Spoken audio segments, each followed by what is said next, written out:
har chua ka a fin na moi na o ka ta a hlim nui mel moi mi tlan cha run mun len dun hi ka tu tha sa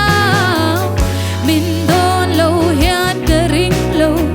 i thin lai lua tu ber ka ni ka la ring fo eng dik tong le mo